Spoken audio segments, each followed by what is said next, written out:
بسم اللہ الرحمن الرحیم۔ زکوٰۃ کے سلسلے میں بہت سے لوگ کوتاہیاں کرتے ہیں۔ بہت سے لوگ زکوٰۃ حساب کر کے کل مال پر زکوٰۃ نہیں نکالتے، بلکہ حساب کیے بغیر اندازے سے نکالتے ہیں۔ تو اس سے کیا ہوگا؟ اندازے سے نکالنے کی صورت میں اگر زکوٰۃ کا مال کم نکالا گیا تو ہم گنہگار ہو جائیں گے۔ اس لیے حساب سے نکالنا اور حساب سے زکوٰۃ ادا کرنا بہت ضروری ہے۔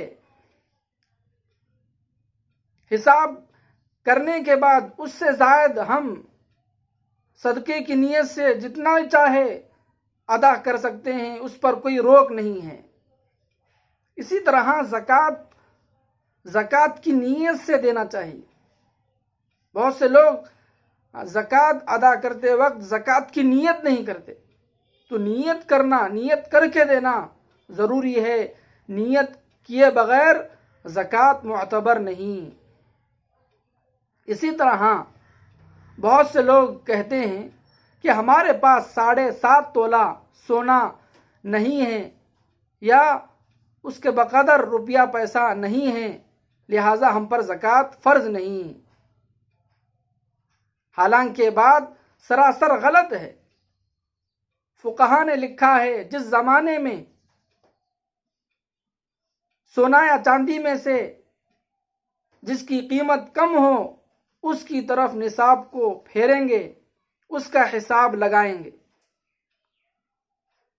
تو آج کل کے دور میں، ہمارے زمانے میں سونا اور چاندی میں بہت بڑا فرق ہو گیا ہے۔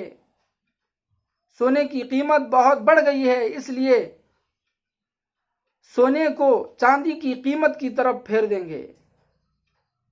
مثلا کسی کے پاس صرف 1 تولہ سونا ہے، جبکہ وہ سونے کے نصاب سے کم ہے، اور اس کے پاس کچھ چاندی ہے 1 تولہ یا آدھا تولہ، تو سونے کی قیمت کو چاندی کی قیمت کے ساتھ ملائیں گے، اور جب ملائیں گے تو ان کی قیمت اگر چاندی کے نصاب تک پہنچ جائے، 52.5 تولہ چاندی کے نصاب تک اگر پہنچ گیا تو اس پر زکوٰۃ فرض ہو گیا۔ تو جس کی قیمت سونے یا چاندی میں سے کم ہے اس کی طرف نصاب کو پھیریں گے، اس کا حساب پکڑیں گے۔ اسی طرح کسی کے پاس صرف تجارت کا مال ہے یا صرف روپیہ پیسہ ہے، سونا بھی نہیں، چاندی بھی نہیں، تو علماء نے لکھا ہے کہ اس صورت میں بھی اس روپیے کی قیمت کو اور تجارت کے مال کے قیمت کو چاندی کے قیمت کی طرف، اس کے نصاب کی طرف پھیریں گے۔